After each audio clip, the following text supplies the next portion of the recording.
new month, new opportunities, and new adventures await. So far, most of us have been adhering to the COVID protocols and, for the most part, have been staying inside, aside from going out for work or necessities. As most of you are aware by now, entertainment is to resume, with, of course, some necessary protocols to keep us safe. Remember, curfews are still in effect, so if you are going out, go early, have fun, wear your masks, practice social distancing, and just do everything responsibly. Welcome to another edition of Jamaica Magazine. I'm Theodore Henry. Stay tuned as we turn the pages.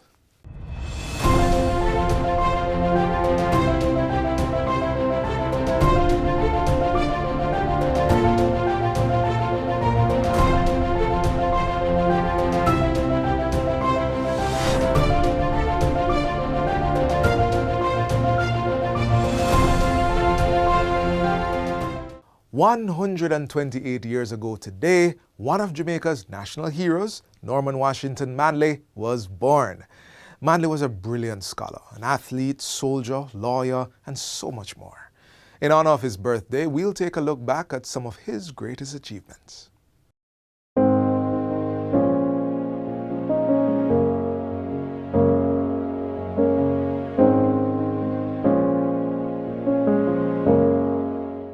In Roxborough, Manchester is a museum dedicated to telling the story of the life and work of the Right Honourable Norman Washington Manley. You will find it nestled on a hillside at the place of his birth. Once inside, you will be captivated by intriguing information on his years as a soldier, athlete, scholar, statesman, and advocate. At the museum, you can read about how Norman Manley supported the cause of the workers at the time of the labor troubles in 1938. His advocacy took on a more defined role when he rose to lead the newly formed People's National Party (PNP) in 1938 and remained as president until his retirement in 1969. Norman Washington Manley became chief minister after the 1955 election and premier in 1958, the same year Jamaica joined the West Indies Federation. A faithful supporter of the Federation, Manley put the issue to the people, holding a referendum in 1961 to decide if the country should remain in the Federation. The answer was no, and Manley arranged for Jamaica's orderly withdrawal. Manley kept himself busy with the things he was very passionate about, leaving behind an extensive legacy, such as his role in obtaining universal adult suffrage in 1944 and developing a new constitution for independent Jamaica. And so, in 1954, he led efforts to secure executive powers for elected representatives. It was also under Norman Manley's leadership that Jamaica achieved full internal self-government in 1959, a precursor to political independence that would come 3 years later. Manley's dedicated service to Jamaica earned him the Order of National Hero in 1969. Norman Manley died on September 2, 1969.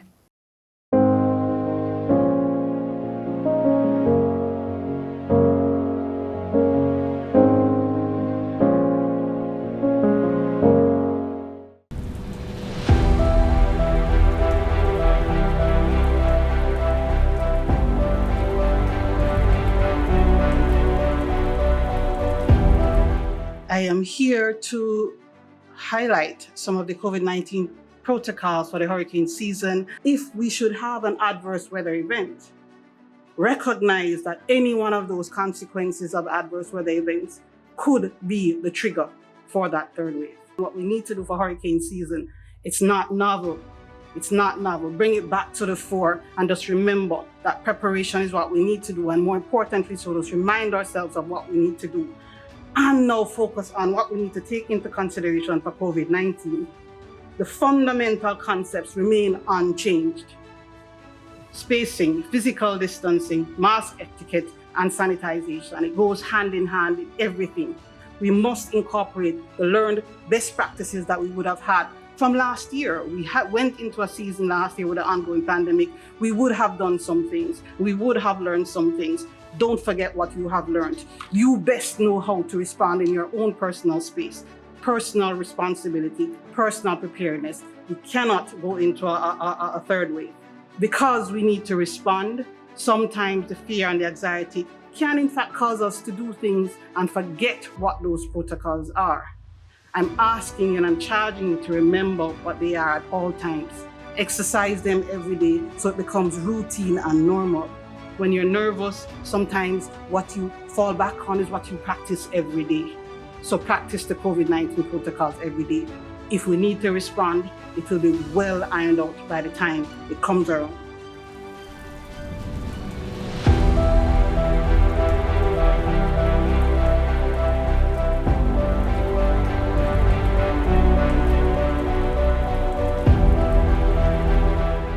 The Tourism Agri-Linkages Exchange, ALEX, program has helped more than 400 farmers to market over 360,000 kilograms of agricultural produce. That's more than $39 million in sales. As the Agriculture Ministry continues its drive to have farming be seen as a business, let's learn more about how you can become a part of this fruitful venture. Many times we have so many things that we can't sell. We have, because sometimes all the farmers goes out and plant Irish potatoes, and it's too much. So what we do is just use the phone, same place in the field, get to them, and they try everything, and know before them, we only have spoilage. We can't sell. So no matter how it glut in the whole highland, they find a way to unload it. Bye-bye farm produce glut. Alex is here to move farmers' produce onto the plates of visitors to our shores.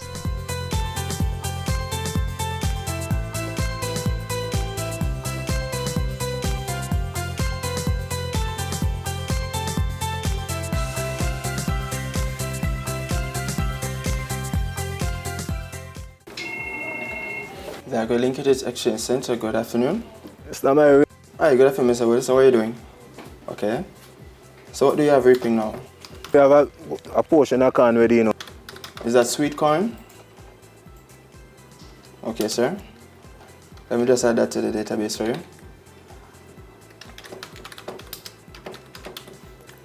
How much corn are you reaping? We have 12 dozen corn ready, you know. What's the selling price? 120 per dozen?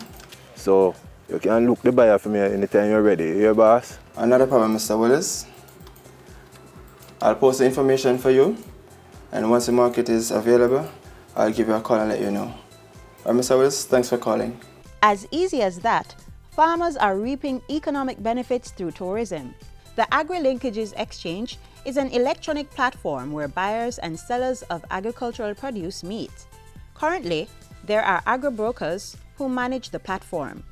They operate from the Rural Agricultural Development Authority, RADA, St. Andrew office. It's a collaboration between the Ministries of Tourism and Industry, Commerce, Agriculture and Fisheries. The center has raked in more than $50 million in sales for approximately 400 farmers across the country. This program is dedicated specifically to the farmers, and what we were trying to solve was the fact that a number of our hotel, especially our hotel purchasing personnel, had difficulty getting produce that was in season, out of season, or even where they were located. So you'll find that particular fruits that will be in abundance in the eastern end of the island never ever gets to the west, and vice versa. For example, mangoes. Mangoes are very abundant in the east, and again, the west would love to have some of the fruits that we have in abundance at one place. So the Agri-Linkages Exchange platforms would have been a link to ensure that both buyers and sellers meet. At this point, we have 55 hotels on it. We have 7 agro-processors. We have about 5 retail operators, but the retail are really large personnel. And each day is another day in which persons are added. I was at a production and marketing meeting in my community where we were discussing where we can unload our produce. So one of the RADA extension officer recommended us to Alex. I just get my phone, get registered, and that's it. Since Alex, we have more in demand than supply. It's been so good for us, trust me. There are farmers who might not be technologically savvy to actually go on the system themselves, so they'll call into the center and ask, and these agro-brokers will be able to put them on the system. On a daily basis, I would say we get from maybe 20 calls per day or so from farmers. A lot of the calls that we do get, surprisingly, are farmers who are new to agriculture. They are curious about what Alex is about. Persons are now realizing that technology, agriculture, and production can all mix. We supply and deliver produce, fruits, vegetables to hotels and restaurants. It's about 10 hotels that we supply on a weekly basis. Hotels that we supply, it's from small to large hotels. We found out about the Alex Center through a farmer. It is a very good initiative. On a daily basis, we probably make contact with 20-30 buyers on behalf of our farmers, and they themselves, the buyers do call the center. Buyers request varied amount of quantity produce depending on what the usage is. If it's for agro-processing or export, the volumes will range from as small as a small agro-processor may need 80 pounds of sorrel or 100 pounds, 200 pounds, 300 pounds, but then you have an exporter who will need 10,000 pounds of sweet potato, 15,000 pounds of pumpkin, 20,000 pounds of other produce. So the volumes vary depending on the usage. We walk with the farmers and we stay with them until the transaction is completed, until they're paid, until the goods are delivered. Our hotels are interested in buying local produce. There's really no substitute for the produce that we actually produce here. If you were to import any of our grown provision, it wouldn't taste the same. And therefore, there's really no incentive for the hotels to be purchasing overseas. What we have not had from our local industry is exactly where it is and in what quantities. And Alex has been able to solve that mischief somewhat. It's simple, man. Just get the phone or come down to the road where the office is, register with Alex, and that's it.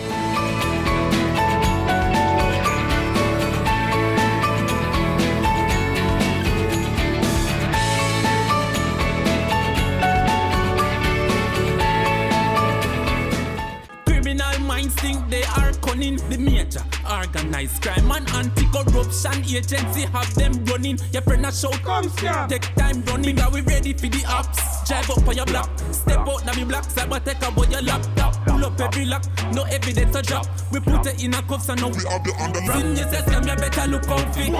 When you move corrupt, better look out fit. Feel say you get wet, look out fit. Look out fit. Look out fit. From you say scam, you better look out fit. When you move corrupt, better look out fit. Feel say you get wet, look out fit. Look out fit. Look out fit. The proceeding was brought to you by MOCA, the major organized crime and anti-corruption agency, with the kind support of NIA and USAID. With farming becoming more commercialized and popular among young people, it's safe to say this is big business. If you're thinking about grabbing a piece of the pie, here are a few tips you need to consider.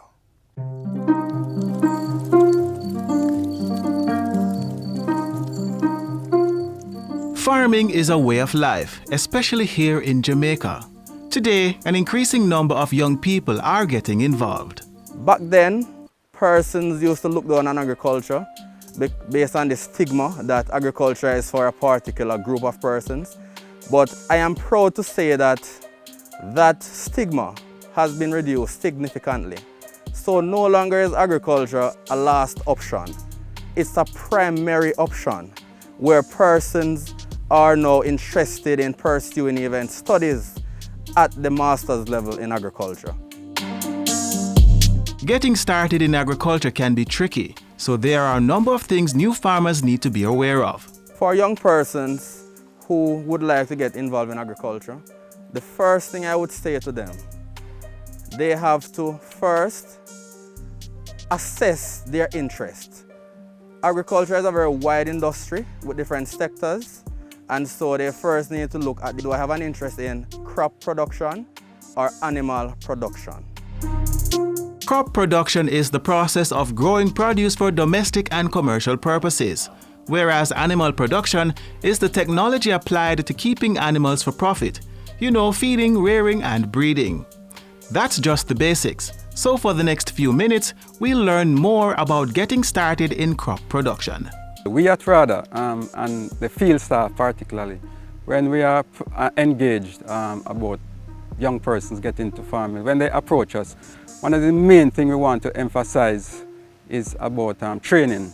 A lot of persons who want to venture into agriculture, and they see it as something that they can get into without getting that technical knowledge, because it's easy to go and get the land, prepare and sow the seeds and all of that. But there's a lot of other issues you have to consider. You have to consider the pest and the disease control. As you say, you have to look at the weather condition, you have to look at the type of crop.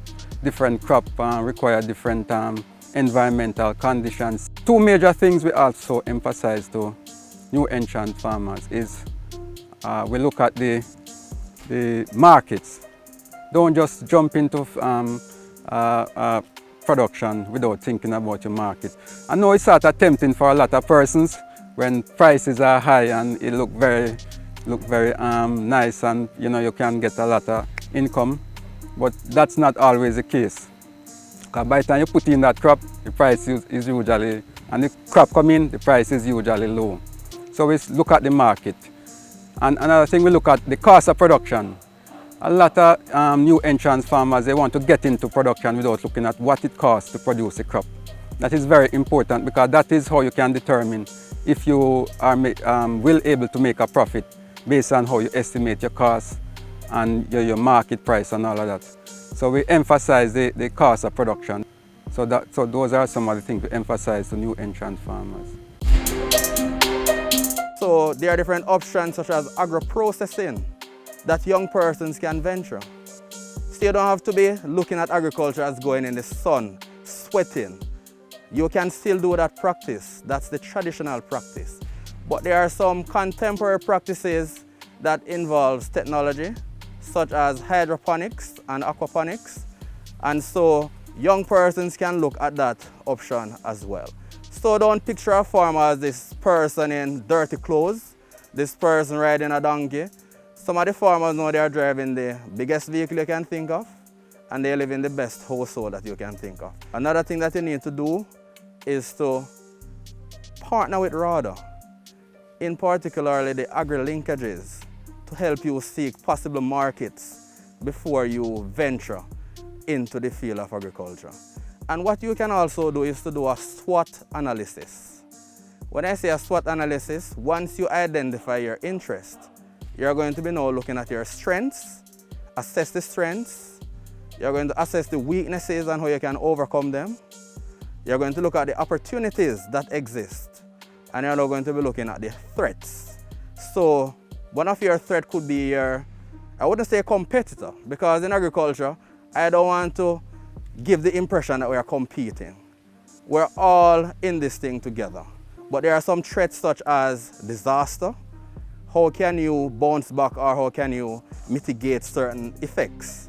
So a SWOT analysis is very important when you're looking at agriculture as a young person. With all that information in mind, get started with your research. Start farming, as you can help to make Jamaica the place of choice to live, work, raise families, and do business by growing what we eat so we can eat what we grow. I want to get rid of that stigma that is attached to agriculture. And I want persons to understand that if we don't have farmers, we won't have any people. So where there's no food, the people will perish. So look at agriculture as a business and not as a traditional, disregarded occupation. It's a very lucrative, very vibrant occupation that you should all think of.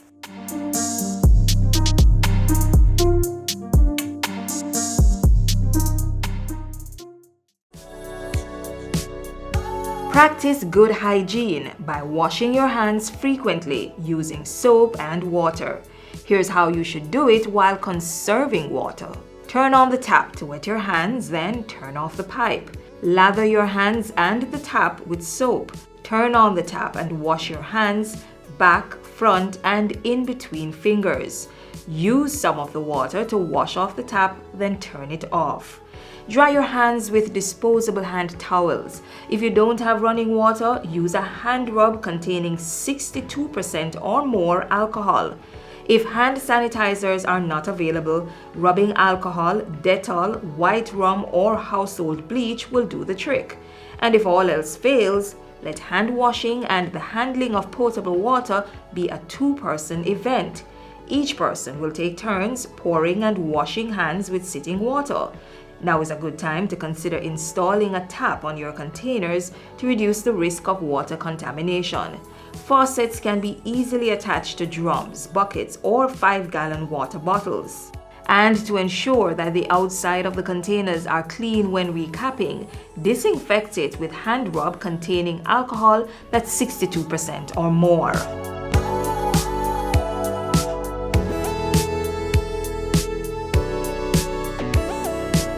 The 5 R's of water conservation are also necessary to practice.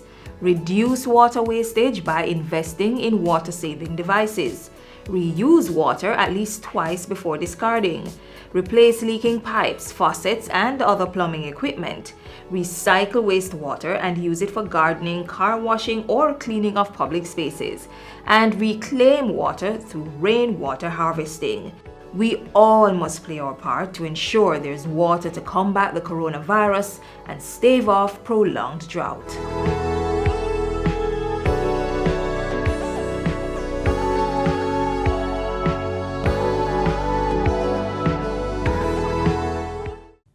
Hurricanes can strike at any time. In the event of one, be prepared to act quickly.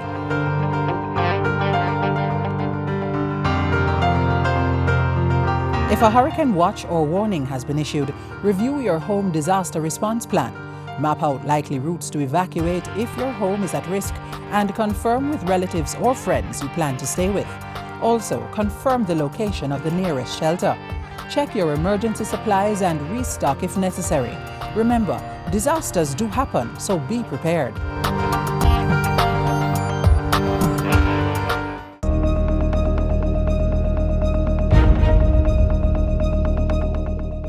This is our second hurricane season in the midst of a pandemic. Indeed, these are trying times. The concurrent health and weather events put our emergency systems and response readiness to the test. The government applauds our frontline workers and emergency management personnel for their hard work during this most challenging circumstance. Like we have done successfully in the past year, our strategy must be to anticipate, plan, and prepare for the threat, not to panic if or when it materializes. I appeal to you, the members of the public. Disasters will happen. You should get prepared. The Office of Disaster Preparedness and Emergency Management are working closely with the municipal corporations and the various stakeholders that we are in a state of readiness. We are almost 100% ready in terms of our shelters. There are 867 shelters island-wide, and we have done assessment on almost 90% of shelters across the island. The question has been raised about isolations in regards to COVID-19. All our shelters are equipped with isolation areas so that persons, if they come down with COVID, will be relocated to these shelters. We are making preparations in terms of relief supplies. The ODPEM is in a position to provide relief supplies. It will be concentrating our efforts on a very comprehensive public relations program by having virtual town hall meetings across the country. Jamaica Fire Brigade and all our first responders is in a state of readiness. Throughout this program, the ODPEM seeks to ensure a constant stream of emergency supplies, inclusive of relief items, emergency response supply items. These readily available response to emergencies and disasters such as flooding and earthquake. The cleaning of the country's priority drain infrastructure is another area of critical focus, and I am aware that the NWA has already started its mitigation mobilization. We have taken measures in the health sector to ensure that should we need to respond to an adverse weather event, we are better able to because of what we've gone through over the last year and change. The Emergency Operations Center is significantly upgraded so that we can coordinate what we need to do. We understand the importance of our health facilities, and so we have taken measures to ensure that if something should happen, we are better able to withstand adverse weather events. These are no longer normal times. The island remains vulnerable, however, to tropical cyclone strikes, so preparation is essential. There's so much that we can do, but most importantly, it starts with ourselves, individually preparing.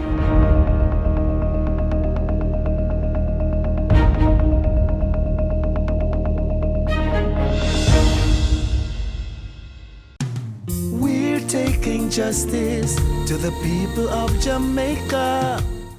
I am Delroy Chuck, Minister of Justice. The plea bargain legislation has been passed. Many persons charged with serious crimes are spending several years behind bars. It did not have to happen. Accept responsibility for your wrongdoing. Get a lighter sentence. Watch your children grow. Please, don't gamble with your future. A message from the Ministry of Justice.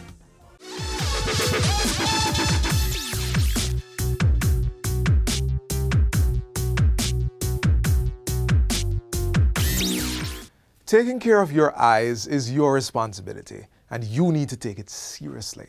In observance of Eye Safety Awareness Week 2021, here are 5 important tips you need to consider. Number 1, for eye health, eat well. Good eye health starts with the food on your plate. Try adding more foods rich in omega-3 fatty acids, zinc, and vitamin C and E. They can help significantly. Number 2, wear sunglasses. The right pair of shades will help protect your eyes from the sun's ultraviolet or UV rays. Too much UV exposure boosts your chances of cataracts and macular degeneration.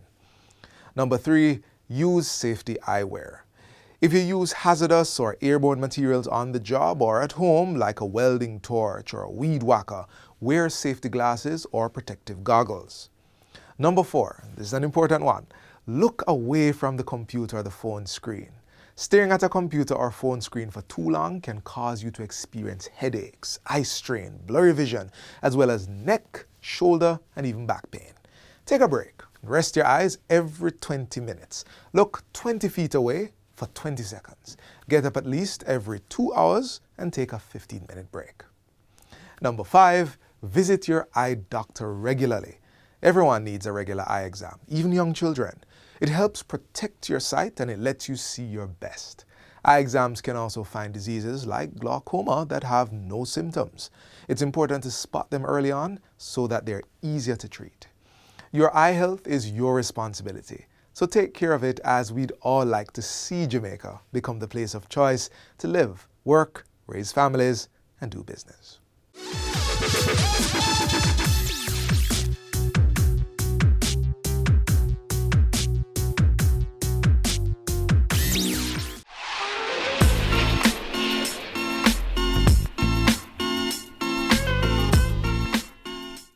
This is where the magazine ends for today, but if you would like to see more content like this, then visit our YouTube page. We also have all the latest news and updates on our social media pages and on our website, which you can find at jis.gov.jm. On behalf of the entire production crew, I'm Theodore Henry. Thanks for watching.